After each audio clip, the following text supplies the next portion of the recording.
یہ یاد رکھیں کہ جو آزادی ہے، اللہ نے اپنی آزادی کے لڑنے کے لیے اس کو جہاد کہا ہے۔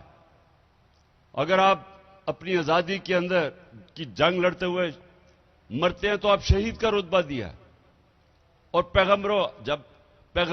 پیغمبروں کے بعد شہداء کا رتبہ ہے، اتنا بڑا رتبہ دیا ہے۔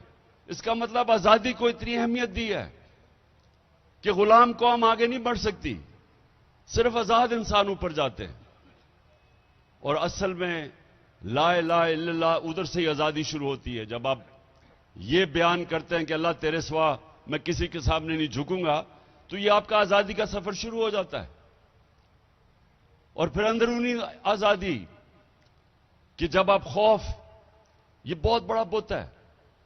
میری زندگی میں جو لوگ اوپر نہیں جا سکتے، وہ اپنے خوف کے اوپر قابو جو نہیں پاتا وہ اوپر نہیں جاتا، کسی شعبے میں بھی۔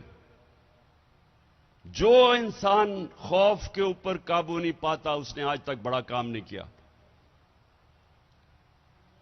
جو میں مثال دیتا ہوں، جو شخص سب سے پہلے سب سے اونچے پہاڑ پہ چڑھا تھا آج سے کوئی 70 سال پہلے، تو اس سے پہلے سب لوگ جو اوپر چڑھنے گئے تھے ماؤنٹ ایوریسٹ کے، وہ مر گئے تھے، اور شاید تھوڑے سے تھے جو بچ کے واپس آ گئے تھے۔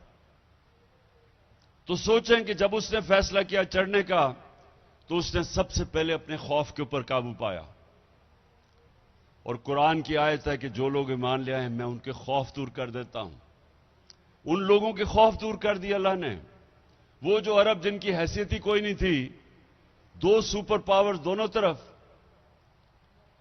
تو ان کو آزاد کیا خوف سے، بڑے انسان بنانے کے لیے، جنہوں نے دنیا کی امامت کی۔